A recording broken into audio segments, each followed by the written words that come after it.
Hello students of 7th standard science का lesson 8 static electricity अब हम स्टार्ट कर रहे हैं।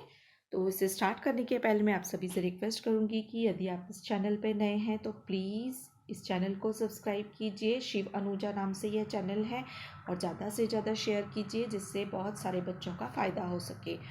इन वीडियोस में मैंने आपको सभी सब्जेक्ट्स के जो लेसन हैं उनके एक्सप्लेनेशन एंड क्वेश्चन आंसर बिल्कुल सीक्वेंस से दिए हैं, तो आप उन्हें फॉलो कीजिए। आपके लिए एकदम इजी लर्निंग होगा। तो और इन्हें ज़्यादा से ज़्यादा शेयर भी कीजिए। चलिए हम स्टार्ट करते हैं। तो स्टैटिक इलेक्ट्रिसिटी क्या होती है हम देखेंगे। Do you have experience of the instances given below. यहाँ पर कुछ एग्जाम्पल्स इंस्टांसेस उदाहरण हमें दिए हैं नीचे, जिन्हें हमें पूछा गया है कि आपने इन्हें पहले कभी एक्सपीरियंस किया है क्या। What is the cause of these effects, और इनके इफेक्ट्स क्या होते हैं। तो कुछ एग्जाम्पल्स हैं, देखिए। अ प्लास्टिक कोम और ruler rubbed on dry hair attracts pieces of paper. यह एक्सपेरिमेंट जो है हम बचपन से करते आ रहे हैं कि एक प्लास्टिक कोम या फिर रूलर लिया, उसको रब किया हमने, घिसा, और उसको के पास अगर हम ड्राई हेयर ले जाएं या फिर पीसेस ऑफ पेपर ले जाएं तो वो अट्रैक्ट होते हैं, है ना। तो ये हम स्कूल में पढ़ते पढ़ते भी बहुत बार ये वाला एक्सपेरिमेंट करते हैं सारे बच्चे, है ना। जो स्केल होती है छोटी प्लास्टिक की, उसे घिसते हैं और फिर रब करते हैं और फिर पीसेस ऑफ पेपर के पास या किसी के भी ड्राई हेयर के पास हम ले जाते हैं, है ना। तो ये एक्सपेरिमेंट हम करते रहते हैं। If we pass near a polyester curtain again and again it gets attracted towards us. इसी तरह से अगर हम किसी पॉलिस्टर कर्टन के पास से, पर्दे के पास से गुजर रहे हों तो वह भी हमारी तरफ अट्रैक्ट होता है। If we rub a blanket with our hands and take it near a metal object, a spark is seen in the dark. इसी तरह से अगर ब्लैंकेट को हमने रब किया तो और उसके पास में उस ब्लैंकेट को किसी मेटल ऑब्जेक्ट के पास में ले गए तो हमें कुछ स्पार्क दिखाई देगा अंधेरे में। तो इस तरह के कुछ एग्जाम्पल्स इंस्टेंसेस हैं जो हमें देखने को मिलते हैं। अभी उसे समझने के लिए हमें इलेक्ट्रिक चार्ज को भी समझना होगा। तो इलेक्ट्रिक चार्ज क्या होता है। What do the above observation tell us? These examples are just a glimpse of the electric charge that all objects in our surrounding hold in abundance. तो ये सब ऑब्जर्वेशन हमें क्या बताते हैं, या एग्जाम्पल्स जो हैं ये हमें इलेक्ट्रिक चार्ज के बारे में बताते हैं कि बहुत बड़ी मात्रा में हमारे आसपास के सराउंडिंग में यह रहता है। Electric charge is stored even in our own bodies. हमारे खुद की बॉडी में भी इलेक्ट्रिक चार्ज होता है, स्टोर रहता है। All substances are made up of very tiny particles. और सभी सब्सटेंस बहुत छोटे छोटे पार्टिकल्स से बने होते हैं। Electric charge is an intrinsic property of this particles. इसी तरह से इलेक्ट्रिक चार्ज जो रहता है वह इन पार्टिकल्स की जो है एक प्रॉपर्टी भी माना जाता है। दो in this way electric charge is abundantly present, it is always in hidden state। तो जो ये इलेक्ट्रिक चार्ज है बहुत बड़ी मात्रा में हमारे आसपास प्रेजेंट रहते हैं। This is because two opposite types of charges are present in equal numbers in all this substances. यह इसलिए होता है क्योंकि दो अपोजिट टाइप की जो चार्जेस होती हैं वो इक्वल नंबर में इन सब्सटेंस में प्रेजेंट रहती है। When the positive and negative charge on an object are balanced, the object is neutral. और जब कोई पॉजिटिव या नेगेटिव चार्ज किसी ऑब्जेक्ट का बैलेंस रहता है तो वो ऑब्जेक्ट न्यूट्रल कहलाता है। That is there is no net charge on the object. इसका मतलब कोई भी नेट चार्ज उस ऑब्जेक्ट पे नहीं है। If these charges are not balanced the object is said to be charge. और अगर कोई चार्जेस बैलेंस्ड नहीं है तो ऑब्जेक्ट क्या कहा जाता है कि यह चार्ज है। How would two charge objects interact with each other. यहाँ एक एक्सपेरिमेंट दिया है कि दो चार्ज ऑब्जेक्ट है किस तरह से एक दूसरे से इंटरेक्ट करते हैं। देखिए, रब one end of a glass rod against silk cloth. एक हम ग्लास की रॉड लेंगे, जैसे यहाँ देखो पिक्चर में, पिक्चर में हमें दिखाया गया है ग्लास रॉड। उस तरह की एक रॉड है, उसे एक सिल्क के क्लोथ पर सिल्क के कपड़े पर हम उसे रब करेंगे, ठीक है। Due to the rubbing a small charge will get transferred from one object to another. और ऐसा होने से क्या होगा, इस जो ग्लास की रॉड है उसके अंदर एक तरह का चार्ज जो है वो ट्रांसफ़र हो जाएगा। छोटी मात्रा में, थोड़ी मात्रा में यह चार्ज इसमें ट्रांसफ़र होगा। As a result both the object will become somewhat charge. इससे दोनों ही ऑब्जेक्ट, सिल्क का जो क्लोथ है वो भी और ये ग्लास रॉड दोनों ही थोड़ी थोड़ी मात्रा में चार्ज हो जाएंगे। Suspend this rod freely in air with the help of a thread. एक धागे की सहायता से इस रॉड को हम एकदम खुले रूप में बांध देंगे ऊपर। Now charge another glass rod in the same manner and bring it near the suspended rod. इसी तरह से एक और कांच की नली हम लेंगे, उसे भी रब करेंगे सिल्क के कपड़े पर, और फिर जो लटकी हुई रॉड है, ग्लास की रॉड है, उसके पास हम ले जाएंगे। देखिए पिक्चर में दिखाया गया है ना। वॉट डू यू सी, तुम क्या देखोगे? The two rod push each other away. हम देखेंगे कि ये दोनों रॉड एक दूसरे को पुश कर रही हैं, ढकेल रही हैं। देखिए यहाँ पर एरो की सहायता से हमें दिखाया गया है कि एक दूसरे को ये क्या कर रही हैं, अलग कर रही हैं, ढकेल रही हैं अलग अलग दिशाओं में। Now take a plastic rod. अब हम क्या करेंगे, एक प्लास्टिक की रॉड लेंगे। रब one of its and against a woollen cloth. उसका जो एक सिरा है उसे हम वुलन के क्लोथ पे, ऊनी कपड़े पर हम उसे थोड़ा सा घिसेंगे। Bring this that end near the suspended glass rod. और अब उस प्लास्टिक रॉड को हम, जो लटकी हुई ग्लास रॉड है, उसके पास में हम लेकर जाएंगे। Now what do you see, हम क्या देखेंगे?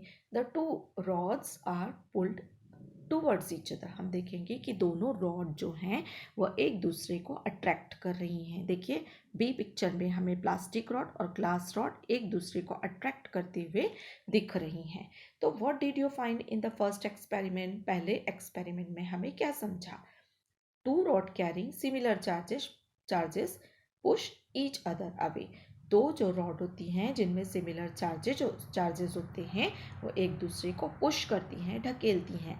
दिस इज कॉल्ड रिपल्शन, और इसे हम क्या कहते हैं? रिपल्शन, यानी एक दूसरे को दूर ढकेलना। We learn from the second experiment that rods carrying opposite types of charges get pulled towards each other। और हम दूसरे एक्सपेरिमेंट में देख रहे हैं कि प्लास्टिक रॉड और ग्लास की जो रॉड है एक दूसरे को आपस में अट्रैक्ट कर रही हैं। इसे हम क्या करेंगे? अट्रैक्शन कहेंगे। तो इस तरह के दो अपोजिट टाइप के जो चार्जेस रहते हैं वह क्या करते हैं कि अगर दो अलग अलग तरह के होंगे जो भी सब्सटेंसेस, तो वो एक दूसरे को अट्रैक्ट करेंगे, और एक जैसे ही जो सिमिलर चार्जेस वाले सब्सटेंस रहेंगे वो एक दूसरे को रिपल्शन करेंगे, दूर फेंकेंगे। The scientist Benjamin Franklin named the electric charges positive and negative charge. तो साइंटिस्ट बेंजामिन फ्रैंकलिन थे, उन्होंने इलेक्ट्रिक चार्जेस को पॉजिटिव और नेगेटिव चार्ज से नाम दिए थे। अभी यहाँ पर हमें एक और एक्सपेरिमेंट समझाया गया है। What is the origin of an electric charge? ये किस तरह से इलेक्ट्रिक चार्ज का ओरिजिन हुआ, किस तरह से यह शुरू हुआ? All substances are made up of particles. हमें पता है कि सभी जो सब्सटेंसेस है वो छोटे पार्टिकल्स से बने हैं, and these particles are ultimately made up of very tiny atoms. और जितने भी ये पार्टिकल्स हैं बहुत छोटे छोटे एटम्स से बने हैं। We shall be looking at the details of atomic structure later, और हम इसे डिटेल में एटॉमिक स्ट्रक्चर के रूप में देखेंगे। At this stage, it is sufficient to know that each atom contains a stationary positive charge and moving negative charges। और इस स्टेज पर हम देखेंगे, इतना ही हमें जानना है कि किस तरह से एक एटम में पॉजिटिव चार्ज और मूविंग नेगेटिव चार्ज रहता है। These two charges being perfectly balanced an atom is electrically neutral. और अगर ये दोनों चार्जेस परफेक्टली बैलेंस्ड होते हैं किसी एटम में, तो वो इलेक्ट्रिकली न्यूट्रल होता है। यहाँ पर देखिए हमें पिक्चर में नेगेटिव चार्ज, पॉजिटिव चार्ज यहाँ पर हमें पिक्चर में दिखाया गया है। तो फ्रिक्शन यहाँ पर हो रहा है, देखिए पॉजिटिव और नेगेटिव का ऊपर के फिगर में हमें, ऊपर के डायग्राम में हमें दिखाया गया है, ठीक है ना। For some reason the balance of electrically neutral atoms get disturbed. कुछ रीजंस की वजह से कभी कभी इलेक्ट्रिकल न्यूट्रल एटम्स जो रहते हैं वो डिस्टर्ब्ड होते हैं। For example when certain objects are rubbed against each other, the negatively charge particles on one object go to the others object. तो एग्जांपल के तौर पर अगर हम एक दूसरे पर किसी सब्सटेंस को रब करते हैं ना, तो उसके कुछ चार्जेस जो रहते हैं रब करते हुए दूसरे जो ऑब्जेक्ट है, दूसरा जो सब्सटेंस है, उसमें ट्रांसफ़र हो जाते हैं। The object to which they go becomes negatively charged due to an excess of negatively charged particles। तो दूसरे जो ऑब्जेक्ट में ये नेगेटिव चार्जेस क्यों गए? क्योंकि उसमें जो नेगेटिवली नेगेटिवली चार्ज पार्टिकल्स थे वह क्या हुए, वहाँ दूसरे ऑब्जेक्ट में ट्रांसफ़र हुए, क्योंकि उस दूसरे ऑब्जेक्ट ने उसके उस नेगेटिव चार्जेस को लिया। Similarly the object from which the negatively charge particles go away becomes positively charge due to a deficiency of negatively charge particles. अब क्या हुआ कि जिस ऑब्जेक्ट्स में से नेगेटिवली चार्ज पार्टिकल्स दूसरे सब्सटेंस में चले गए तो कौन से बच गए, पॉजिटिवली चार्ज जो चार्ज थे वो बच जाते हैं। क्यों? क्योंकि यहाँ पर नेगेटिव चार्जेस की डेफिशिएंसी हो गई है, नेगेटिव चार्ज जो थे दूसरे ऑब्जेक्ट में चले गए हैं क्योंकि हमने एक दूसरे पर उसे रब किया था। It means that of the two objects being rubbed one become positively charge and the other negatively charge. इसका मतलब क्या होता है कि एक जो ऑब्जेक्ट है पॉजिटिवली चार्ज रह जाता है और उसी के जो नेगेटिव चार्ज होते हैं वो दूसरे ऑब्जेक्ट में जाने के कारण वो नेगेटिवली चार्ज हो जाते हैं। इसलिए ये एक दूसरे को क्या करते हैं, फिर अलग अलग सब्सटेंस अगर रहे तो वह अट्रैक्ट करते हैं। अभी यहाँ पर हमें देखिए कुछ और एक्सपेरिमेंट दिया है, जैसे मटेरियल्स है, इसमें पेपर है, पॉलीथीन है, नायलॉन क्लॉथ है, cotton cloth, silk cloth etcetera. ये हमें कुछ मटेरियल्स बताए गए हैं और प्रोसीजर में हमें क्या करना है, first take the object mention in the chart near some small pieces of paper and observe what happens. अभी ये एक एक करके हमको इन मटेरियल्स को क्या करना है, एक्सपेरिमेंट करके देखना है।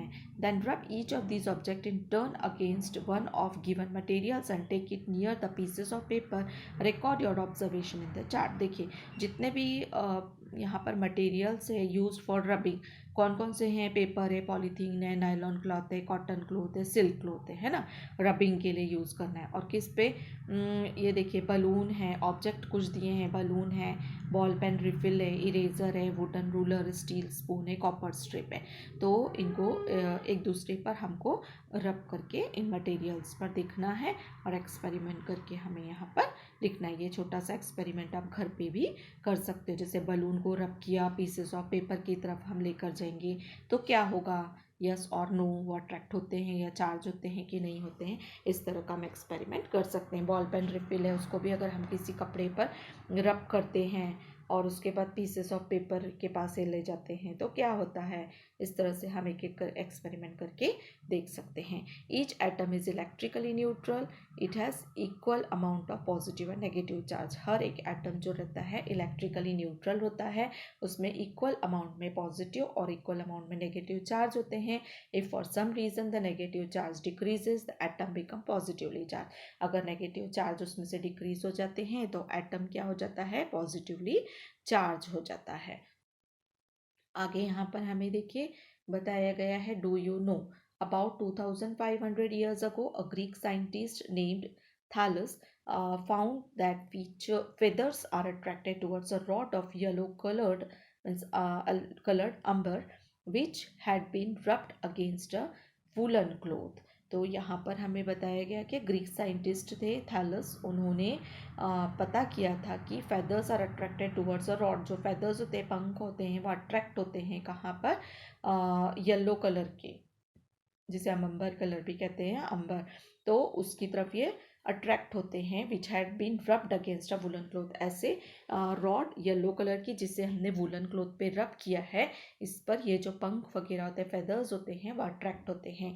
अंबर is called electron in the Greek language. Amber को इलेक्ट्रॉन भी कहा जाता है ग्रीक लैंग्वेज में। Therefore this property of amber to attract things are named electricity. इसलिए इस प्रॉपर्टी को जो अंबर है, उस जो अट्रैक्ट करती है जो किसी भी थिंग्स को, उसे इलेक्ट्रिसिटी का नाम दिया गया था by Thomas brownie in 1646 AD। तो ये साइंटिस्ट थे जिन्होंने इस बारे में पता लगाया था। अब यहाँ हम देखेंगे फ्रिक्शनल इलेक्ट्रिसिटी क्या होती है, घर्षण से विद्युत, जिसे हम कहते हैं घर्षण से इलेक्ट्रिसिटी कैसे निर्मित होती है। The electric charge generated by friction is called frictional electricity. Friction से जो भी इलेक्ट्रिसिटी जनरेट होती है उसे फ्रिक्शनल इलेक्ट्रिसिटी कहा जाता है। This charge is produced only at the place of friction, जहाँ पर भी फ्रिक्शन होता है जिसे हम घर्षण कहते हैं, घिसना, तो वहाँ पर यह इस तरह का चार्ज जो है प्रोड्यूस होता है। Hence it is called static electricity, और इसीलिए इसे स्टैटिक इलेक्ट्रिसिटी भी कहा जाता है। फ्रिक्शनल इलेक्ट्रिसिटी को ही स्टैटिक इलेक्ट्रिसिटी कहा जाता है, जिसे हम घर्षण से, घिसने से, रब करने से उत्पन्न होने वाली इलेक्ट्रिसिटी भी कह सकते हैं। It remains on the object for a short duration, ये जो इलेक्ट्रिसिटी रहती है वो कुछ समय पे ही के लिए ही उस ऑब्जेक्ट पर रहती है। The charges of static electricity are absorbed in moist air, और ये चार्जेस जो हैं स्टैटिक इलेक्ट्रिसिटी के, यह मॉइस्ट एयर में एब्जॉर्ब होते हैं। That is why this experiments should be performed in dry weather और पर्टिकुलरली इन विंटर। तो ये जो चार्ज रहते हैं ना स्टैटिक इलेक्ट्रिसिटी के, तो वो एब्जॉर्ब्ड इन मॉइस्ट एयर, ये मतलब मॉइस्ट एयर में इतना अच्छी तरह से नहीं होते हैं जैसे कि ड्राई एयर में, ड्राई वेदर में होते हैं, पर्टिकुलरली इन विंटर। सो यहाँ पर एक एक्सपेरिमेंट दिखाया गया है, देखिए अपैरेटस में है a few straw, woollen clothes, socks और ग्लव्स और ग्लास बॉटल के लिया गया है और उससे एक एक्सपेरिमेंट किया गया है। प्रोसीजर देखिए, place a straw on a bottle, straw को हम बॉटल पे रखेंगे, take another straw near it, एक और स्ट्रॉस के पास ले जाएंगे, ऑब्जर्व व्हाट हैपन्स, हम देखेंगे क्या होता है, leave the straw on the bottle as it is, और स्ट्रॉ को बॉटल पे जैसी है वैसे ही रहने देंगे, rub the other straw against a woollen cloth and take it near the straw on the bottle. अब जो स्ट्रॉ है, एक स्ट्रॉ लेकर उसको वुलन क्लोथ पे रब करेंगे और जो बॉटल पे स्ट्रॉ है उसके पास ले जाएंगे, ऑब्जर्व व्हाट हैपन्स, और देखेंगे क्या होता है। Now take 2 straws and rub them against woolen cloth at the same time, और 2 स्ट्रॉ लेंगे उसे भी वुलन क्लोथ पे रब करेंगे उसी समय में, और फिर हम keep one of the straw on the bottle, उसमें से एक हम स्ट्रॉ बॉटल पर रखेंगे, and take the other near it, और उसको जो एक और है उसको उसके पास में ले जाएंगे। सी वॉट हैपन्स, ये करके आप देख सकते हैं, और क्या होता है, keep the rubbed straw on the bottle as it is, और उसके बाद रब जो स्ट्रॉ है बॉटल पर जैसे कि वैसे रख देंगे। Take the woollen cloth on which it was rubbed close to it, और उसके बाद हम क्या करेंगे, वुलन क्लोथ लेंगे जिस पे हमने इसे घिसा था और उसके पास ले जाएंगे। तो जितना भी हमने ऑब्जर्वेशन किया है तो उसका हम क्या क्या होता है, रिपल्शन होता है, अट्रैक्शन होता है, यह हम यहाँ पर रिकॉर्ड करेंगे इस चार्ट में। यहाँ पर यह एक्सपेरिमेंट आप घर पे भी करके देख सकते हो। तो प्रोसीजर में हमें दिया है कि a charge straw is taken near the uncharge straw, तब क्या होता है, 2 straws carrying similar charges are brought near each other, अगर 2 स्ट्रॉ सिमिलर चार्जेस किए एक दूसरे के पास में लाएंगे तो क्या होगा, और a charge straw and oppositely charge cloth which was using for rubbing are brought near each other. तो 3 तरह से हमें इस एक्सपेरिमेंट को करने के देखना है।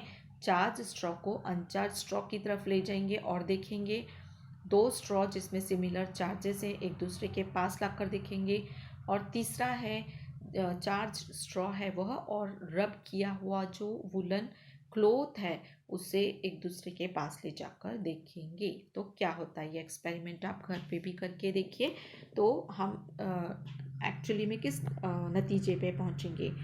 Electrically charge objects attract uncharge object, तो हम क्या देखेंगे, जो इलेक्ट्रिकली चार्ज ऑब्जेक्ट्स हैं अट्रैक्ट करेंगे अनचार्ज ऑब्जेक्ट्स को। There is repulsion between like electric charges, अगर एक जैसे इलेक्ट्रिक चार्ज होंगे तो वो एक दूसरे को ढकेलेंगे, वो अट्रैक्ट नहीं करेंगे। There is attraction between unlike electric charges, अगर अपोजिट इलेक्ट्रिक चार्ज रहेंगे पॉजिटिव या नेगेटिव तो एक दूसरे को अट्रैक्ट करेंगे।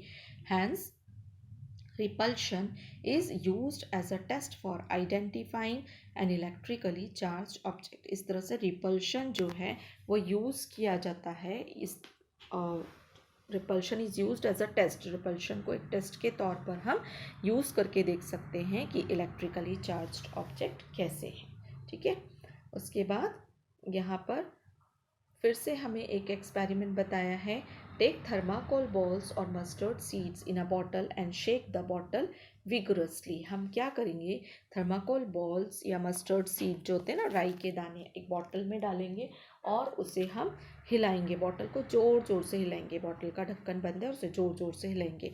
The seeds try to move away from each other. हम देखेंगे ये सीड्स है ना एक दूसरे से दूर जाएंगे, but stick to the bottle, लेकिन बॉटल को स्टिक करेंगे। वाई डज दिस हैपन, आप बता सकते हैं ऐसा क्यों होता है? देखिए, अभी हमने ऊपर जितना भी पढ़ा उसमें स्टैटिक इलेक्ट्रिसिटी पढ़ा, जिसके बारे में हमने ये देखा कि जो एक जैसे सब्सटेंस रहते हैं, अगर उनमें सेम तरह का चार्ज होता है तो वो एक दूसरे को क्या करते हैं, रिपल्शन करते हैं, ढकेलते हैं। इसलिए मस्टर्ड जो सीड्स हैं एक दूसरे को ढकेलेंगे, लेकिन प्लास्टिक बॉटल से क्यों चिपकेंगे? क्योंकि प्लास्टिक बॉटल में और जो मस्टर्ड जो सीड्स हैं उन दोनों में एक तो अपोजिट चार्जेस रहेंगे और ऊपर से अलग अलग सब्सटेंस हैं, लाइक सब्सटेंस नहीं है, इसलिए वो एक दूसरे को अट्रैक्ट करेंगे। ठीक है, यहाँ पे देखिए ट्राई दिस में क्या दिया है, to charge an object by contact, rub a plastic comb against paper. एक पेपर पर हम इसको पेपर के अगेंस्ट में इसको क्या करेंगे, कोम को रब करेंगे। Touch this comb with another uncharged comb. इस कोम को अनचार्ज एक कोम है उससे हम टच करके देखेंगे। Take the other comb near some pieces of paper, what happens. उसके बाद जो दूसरा कोम है उसको कुछ पेपर पीसेस के पास ले जाएंगे और देखेंगे क्या होता है। रब अ कोम और a balloon on your hair. इसी तरह से कोम या को क्या करेंगे हम, या बलून जो है उसे अपने हेयर से रब करेंगे, यानी घिसेंगे। As shown in the picture. देखिए यहाँ पर कोम को रब करके दिखाया गया है ना। As shown in the picture, take the comb near a thin trickle of water from a tap. और देखिए कोम नीचे एक पानी से बहते हुए नल के पास ले जाया गया है। As shown in the picture, take the comb near a thin trickle of water from a tape. See what happens. Now draw the comb away from the trickle and observe what happens. और थोड़ी देर बाद उस बहते हुए थोड़े से पानी से पहले उसको पास में ले जाएंगे और फिर दूर करेंगे। तो हम क्या क्या देखते हैं, देखिए ऑब्जर्वेशन में, mark your observation with a tick. क्या हुआ है देखिए, when the charge comb is brought close to the flowing water, water gets attracted, repelled, remains as it was. तो हम एक्सपेरिमेंट को करके देख सकते हैं, है ना, कि अगर चार्ज्ड कोम है और नल के पास लेकर आए हैं तो क्या पानी उससे अट्रैक्ट होता है, रिपल्ड होता है, या फिर जैसा है वैसा ही रहता है। ठीक है, दूसरा है when the charged comb is taken away from the flowing water, it gets attracted, repelled, remains as it was initially। और जब हम चार्ज कोम को थोड़ी दूर ले जाते हैं बहते हुए पानी से, नल के बहते हुए पानी से थोड़ी दूर ले जाते हैं, तो क्या वो अट्रैक्ट होता है, रिपल्ड होता है, या फिर वैसे ही रहता है। तो यह एक्सपेरिमेंट हम करके देख सकते हैं। At first the flow of water is not charge. हम क्या देखेंगे कि पहले तो फ्लो ऑफ वाटर जो है वह चार्ज नहीं था। When a negatively charged comb comes near the flowing water, the negative particles in it nearest the comb are pushed away। तो जो नेगेटिवली चार्ज्ड कोम है जब फ्लोइंग वाटर के पास लाया गया तो नेगेटिव पार्टिकल्स जो रहते हैं उस कोम में वह उसे दूर ढकेलते हैं। That part becomes positively charged due to deficiency of negative charge। यह जो पार्ट हमें, यह भाग जो हमें दिखाई देता है पॉजिटिवली चार्ज क्यों होता है, क्योंकि नेगेटिव चार्ज की डेफिशिएंसी हो चुकी है। द कॉम वो हैज़ नेगेटिव, कॉम क्या हुआ है, नेगेटिव हो गया है। And the water has positive charge, और पानी में क्या है, पॉजिटिव चार्ज है। Due to the attraction between these opposite charges the flowing water is attracted towards the com.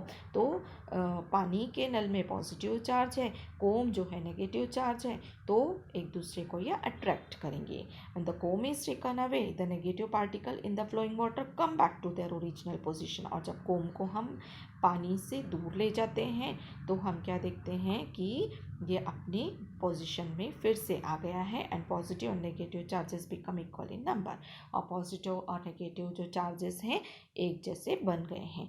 As a result the water become uncharge again and stops getting attracted to the comb. और इसकी वजह से कोम की तरफ ये पानी फिर attract नहीं होगा। तो इस तरह से ये छोटा सा एक्सपेरिमेंट भी हम करके देख सकते हैं। Always remember the number of positive and negative charges are equal on an uncharged or neutral object. और second है the electric charge generated by induction stays only as long as the charge object is near to it. तो पहले हमने क्या देखा कि the number of positive negative charges are equal on an uncharged or neutral object. Neutral object में positive और negative charge same रहते हैं. और दूसरा हमने क्या देखा the electric charge generated by induction, किसी इंडक्शन की वजह से इलेक्ट्रिक चार्ज अगर जनरेट होता है it stays only as long as the charge object is near to it. वो तब तक ही रहता है जब तक कि चार्ज ऑब्जेक्ट उसके पास में हो. तो यह हमारा पहला पार्ट इसमें पूरा होता है और इसके सेकेंड पार्ट में मैं आपको बचा हुआ लेसन और क्वेश्चन आंसर्स दोनों दूंगी. इसलिए आप दोनों पार्ट अच्छे से फॉलो कीजिए और अच्छे से शेयर भी कीजिए.